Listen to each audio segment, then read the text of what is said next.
Welcome to this week's Third Party Thursday. My name is Dana Bowers and I'm the CEO here at VendMinder. In this video, we're going to cover a few key things you should know with every new vendor. These key points are essential to determine that you know as much as possible about the company with whom you are planning to do business. Regardless of risk level, you should be committing to file the following 7 items for every vendor with which you do business. Well, why is that? Well, a few of the items are specifically prescribed by regulatory guidance, but all 7 items speak directly to sound business practices that ultimately protect your reputational risk. It seems obvious to complete these 7 steps on critical or high-risk vendors, but what about all the rest of the third parties that appear low risk and therefore could just slip under your radar? Your reputation is far too important to allow any third party in the door that can embarrass you, risk customer relationships, and put you at risk of regulatory fines when a few easy steps could have prevented the situation altogether. Bottom line, don't skip these 7 steps on any vendor or organization with which you do business. First, Secretary of State check. This is simply confirmation the third party is properly registered in the state. You can simply run a Google search for the Secretary of State for the state in which your vendor is filed. Once on the official site, you'll get directions for further searching for the right certificates.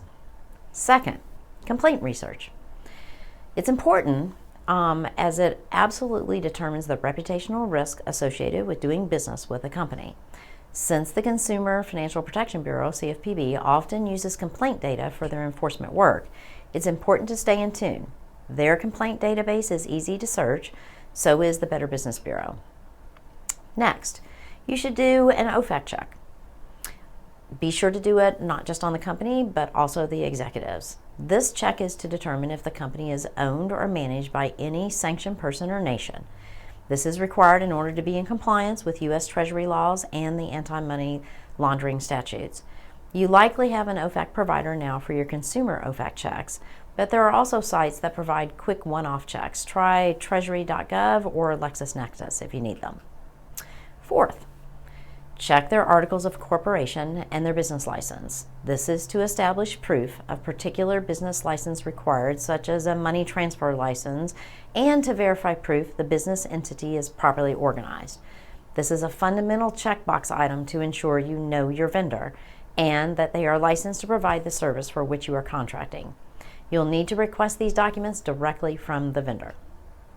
Next, make sure the vendor has a valid tax ID number to ensure that they are appropriately registered with the IRS. The tax ID number can easily be provided to you from the vendor.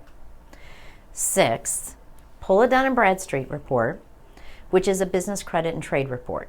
Even when a financial statement is provided by the vendor, you can learn interesting trends from a D&B report that are too early to show up in audited financials. A trade report speaks directly to the reputation of the vendor when it comes to payment habits. There are many ways to obtain a D&B report, either directly with D&B or other aggregate credit providers. Seventh, and finally, do a negative news search. Simply run a Google news search to see if there are any negative news reports about your vendor.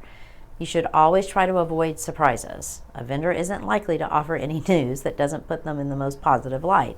This is a simple but very effective way to ensure you go into every new vendor relationship with your eyes wide open. It's easy.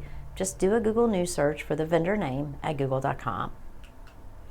To recap, establishing these fundamental items are important to make sure you're doing business with a company that you know as much as you possibly can from the very start of the relationship. Better to anticipate a surprise now than an unfortunate aha moment in the future. Again, my name is Dana Bowers, and thank you for watching. If you haven't already, subscribe to the Third Party Thursday series.